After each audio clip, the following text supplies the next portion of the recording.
प्यारे बच्चों, class 11th का एग्ज़ाम फाइनल होने वाला है और इसके लिए मैं इकोनॉमिक्स में महत्वपूर्ण ऑब्जेक्टिव क्वेश्चन आप लोगों को बता रहा था। पूर्व के वीडियो में भी मैंने बताया है। यदि आप लोगों ने नहीं देखा है तो चैनल को सब्सक्राइब कर लीजिए, घंटी के आइकन को दबाकर ऑल नोटिफिकेशन भी ऑन कर लीजिए और प्लेलिस्ट में जाकर आप इसे देख सकते हैं। या फिर आप क्रोम ब्राउज़र में आपको जाकर लिखना है DRGP82 और लिख के जब सर्च कीजिएगा तो वहाँ फिर आपको दीपक कुमार लिखा हुआ मिलेगा, उसको क्लिक कीजिएगा। वहाँ पर आपको क्लास 11th एंड 12th के सेक्शन को क्लिक करके आप ये नोट्स तक भी पहुंच सकते हैं। वहां से आप इसको लैंग्वेज भी चेंज कर सकते हैं, मतलब हिंदी को इंग्लिश में, इंग्लिश को उर्दू में, जैसा चाहे वैसा लैंग्वेज में भी आप इसे देख सकते हैं। है आपका माध्यिका आंकड़ों समांकों को बराबर भागों में बांटता है। तो माध्यिका जो होता है वो मध्य बिंदु कहलाता है, मतलब बीच का भाग को बांटता है। तो वो क्या करता है, दो भागों में बांट देता है। तो आपका पहला ऑप्शन सही है। दूसरा है वह व्यक्ति जो आंकड़ा संग्रह करता है उसे कहते हैं, तो उसको हम लोग गणनाकार कहते हैं। मतलब वो घूम घूम के आंकड़ा क्या करता है, जुगाड़ करता है। जैसे बेरोजगारी कितना है, आपके घर में कितने बच्चे हैं, छठा क्लास में कौन जाते हैं, 8वां क्लास तक कौन जाते हैं, मैट्रिक कितना पास, इस तरह का आंकड़ा जो घूम घूम कर व्यवस्था करते हैं उनको हम लोग परगणक भी कहते हैं या यहाँ पर गणनाकार भी कहते हैं। अगला है वर्ग अंतराल 70 से 80 का मध्य बिंदु ज्ञात कीजिए। तो मध्य बिंदु जब भी ज्ञात करना रहता है तो उसका फॉर्मूला है मिड वैल्यू बराबर L1 प्लस L2 बट्टा 2। मतलब जो शुरू वाला है उसको L1 मानेंगे और बाद वाला को क्या मानेंगे, L2 मानेंगे, और उसको दोनों को जोड़ के क्या करना है, 2 से भागा लगा देना है। तो आप यहाँ जोड़ दीजिए, L1 हो गया 70 प्लस 80 बट्टा 2, तो आपका कितना होगा, जोड़िएगा तो आपका 150 आ जाएगा, बट्टा 2 कर दीजिए। अब 2 से इसको हम लोग भागा लगा देंगे तो कितना आ जाएगा, 75। 75 कहाँ है, बी ऑप्शन में है, तो बी करेक्ट हो गया आपका। चौथा नंबर क्वेश्चन है किसी अनुसंधान के लिए मूल रूप से संकलित समांकों को कहते हैं, तो उसको हम लोग कहते हैं प्राथमिक। पांचवा है समांतर माध्य का सूत्र है। तो समांतर माध्य का सूत्र होता है माध्य बराबर सिग्मा x बट्टा n। उसके बाद छठा है इनमें से कौन केंद्रीय प्रवृत्ति का माप है। तो केंद्रीय प्रवृत्ति का माप जो है माध्य, माध्यिका, बहुलक तीनों होता है। तो इसमें आपका जो है बहुलक दिया हुआ है, तो आपका बहुलक ही केंद्रीय प्रवृत्ति की माप है। बाकी सब जो दिया है जैसे परास, जिसको हम लोग परास है, और आपका परमाप विचलन है, ये सब क्या है, अपकीरण की माप है। तो छठा का बी हो जाएगा। सातवां है सांख्यिकी के पिता किसे कहते हैं। तो गॉटफ्राइड आकेनवाल को कहते हैं, कहीं कहीं एचेनवाल भी लिखा रहता है, तो ये आपका करेक्ट है। एचेनवाल भी रहेगा तो भी सही, आकेनवाल रहेगा तो भी सही। चरों के बीच पारस्परिक संबंध को प्रकट करने वाले चित्र को कहते हैं, तो हम लोग उसको विक्षेप चित्र कहते हैं। फिर है उपभोक्ता मूल्य निर्देशांक मतलब सूचकांक निर्माण करने का सूत्र है।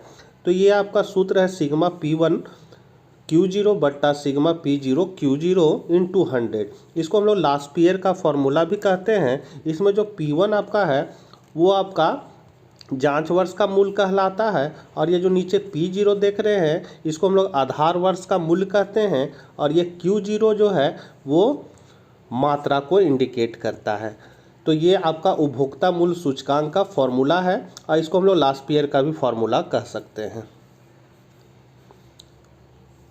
श्रेणी का n/4वां पद है। तो n/4वां पद क्या होता है किसमें, तो प्रथम चतुर्थक में होता है। फिर है समग्र के एक छोटे से भाग को क्या कहते हैं। तो उसको हम लोग निर्दश या प्रतिदर्श कहते हैं। मतलब मान लीजिए एक बोरा गेहूं है, गेहूं से एक मुट्ठी हम मान लिए चावल उठा लिए, चावल का बोरा एक मुट्ठी चावल ले लिए, तो एक मुट्ठी को देख के ही हम बोरा में जितना चावल रहेगा उसका अनुमान लगा सकते हैं, ये अच्छा है, खराब है, इसमें सुगंध है, का है, नहीं है। तो समग्र के छोटे भाग को, मतलब जो संपूर्ण बोरा है उसके एक छोटे भाग को हम लोग क्या कहेंगे, निर्दर्श कहेंगे या प्रतिदर्श कहेंगे। मतलब वही जो चुनका ले लेते हैं ना, एक मुट्ठी उठा के हम लोग देख लेते हैं कि हाँ ये चावलवा ठीके लग रहा है, तो वही निर्दर्श कहलाता है। 12वां है निम्नांकित में कौन सा चर खंडित है। तो चर कौन खंडित है, तो छात्रों की संख्या जो है वो खंडित है। तथ्यों को उनकी समानता एवं विशेषताओं के आधार पर क्रमबद्ध करने की क्रिया है वर्गीकरण। एक श्रेष्ठ प्रश्नावली के गुण है तो सरलता होना चाहिए, प्रश्नों का उचित क्रम होना चाहिए, प्रश्नों की सीमित संख्या होनी चाहिए। तो यहाँ उपयुक्त सभी है तो सभी हो गया आपका। फिर है किस अर्थशास्त्री के अनुसार अपकिरण पदों के विचरण का माप है, तो ये बाउले के अनुसार है। 16 नंबर क्वेश्चन है, देखिए निम्नलिखित आंकड़ों से समानांतर माद ज्ञात करें। तो समानांतर माद ज्ञात करना है तो ये कौन श्रेणी में है, ये सतत श्रेणी का प्रश्न है। तो सतत श्रेणी में हम लोग क्या करते हैं, ये जो अंक दिया है उसको हम लोग x मान लेते हैं, इसको हम लोग क्या मान लेंगे x। और ये जो छात्रों की संख्या दिया हुआ उसको हम लोग क्या मानेंगे f, मतलब बारंबारता। तो ये कहाँ 0 से 10 है, 10 से 20 है, फिर आपका 20 से 30 है, मान लिए। उसके बाद f आपका कितना दिया, तो देखिए 2 दिया हुआ है, 3 दिया हुआ है, 5 दिया हुआ है। अब हम लोग को समांतर माद ज्ञात करना है, तो सबसे पहले ये देखिए अंतराल में दिया, तो इसका हम लोग मध्य बिंदु निकालेंगे। तो मिड वैल्यू x, मध्य बिंदु x निकालेंगे। कैसे निकलता है, तो फर्स्ट क्वेश्चन वही था कि ये दोनों को जोड़ के किससे 2 से भागा देना है। तो 10 और 0 को जोड़ेंगे तो कितना आएगा 10, 2 से भागा देंगे तो कितना आएगा 5। 20 और 10 को जोड़ देंगे तो कितना आ जाएगा 30, और 2 से भागा देंगे उसको तो 15, और यहाँ पर हो जाएगा 50 और उसको 2 से भागा देंगे तो 25। आपका ये निकल गया f, और ये मध्य बिंदु निकल गया, इसको हम लोग x मान लिए। अब क्या करेंगे, f और x को क्या करेंगे, आपस में गुना कर देंगे, गुना कर देंगे इन दोनों को। तो 5 दूनी कितना हो गया 10 हो गया, 15 तिया 45 हो गया। अब 25 को 5 से गुना करेंगे तो 125 आ जाएगा। ठीक, अब इसका जो फॉर्मूला होता है सिग्मा एफ एक्स बट्टा sigma F. Sigma F x मतलब इसको जोड़ने के लिए कह रहा है, तो इसको जोड़ देंगे तो 180 आ जाएगा, और सिग्मा एफ इसको जोड़ देंगे तो 10 आ जाएगा। अब हम लोग इसको याद रखेंगे, एफ एक्स कितना निकला 180 और सिग्मा एफ कितना निकला 10। तो बस माद का फॉर्मूला होता है सिग्मा एफ एक्स बट्टा सिग्मा एफ, ये सतत श्रेणी का फॉर्मूला है। तो इसमें हम लोग बैठा देंगे कितना, सिग्मा एफ एक्स कितना याद रखने बोले थे 180, और सिग्मा एफ कितना याद रखे हैं 10। ये 0 से 0 कट गया तो कितना आया आपका 18। 18 देखिए कहाँ पर है, सी ऑप्शन में है, तो सी आंसर करेक्ट है। फिर 17 नंबर कहता है यदि बहुलक z बराबर 16 और समांतर माद x, यहाँ x की जगह आपका क्या होगा x बार होगा, x बार बराबर 20 है तो माध्यिका ज्ञात करें। आपको माध्यिका ज्ञात करने बोल रहा है, बहुलक और माध्य दिया हुआ है। तो यहाँ पर एक फॉर्मूला होता है बहुलक बराबर 3 मीडियन माइनस 2 मीन। ये इन लोग का संबंध को भी बताता है कि बहुलक माध्यिका और माध्य में क्या संबंध है। तो बहुलक बराबर 3 मीडियन माइनस 2 मीन होता है। तो यहाँ कह सकते हैं बहुलक जो है मोड जो है उस कितना दिया हुआ है 16, तो 16 बैठा दिए, फिर 3 लिख दिए, मीडियन तो नहीं दिया हुआ है तो m का ma लिख दिए, माइनस 2, और x बार कितना दिया है, x बार माध्य कितना दिया है 20, यहाँ 20 लिख दिए, गुना कर दिए, क्या ऐसे गुना में है तो गुना कर दिए। अब 16 बराबर 3 मीडियन माइनस, इसको इससे गुना कर दें तो कितना हो जाएगा 40 हो जाएगा। अब हम लोग क्या करेंगे, पलटा पलटी कर देंगे। पलटा पलटी कैसे होगा, इसको उठा के इन्हें ले आएंगे तो हो जाएगा -3 मीडियन बराबर, और ये -40 है ये है, और इसको उठा के इन्हें ले आएंगे तो -16 हो जाएगा। ठीक, अब यहाँ पर क्या करेंगे -3 मीडियन और बराबर, ये माइनस माइनस प्लस हो जाएगा तो, और लेकिन माइनस साइन रहेगा तो कितना हो जाएगा -56 हो जाएगा। ठीक, -56 हो जाएगा। तो इसको थोड़ा मिटा देते हैं, क्या लिखे थे हम लोग -3 मीडियन बराबर -56 हो गया। ठीक, अब ये माइनस से ही माइनस कट गया, तो मीडियन मतलब माध्यिका बराबर m बराबर क्या होगा 56/3, क्या कि इससे गुना में तो यहाँ भागा में आ जाएगा। अब 3 से इसको हम भागा लगा देंगे तो कितना आ जाएगा 18.6666 आएगा।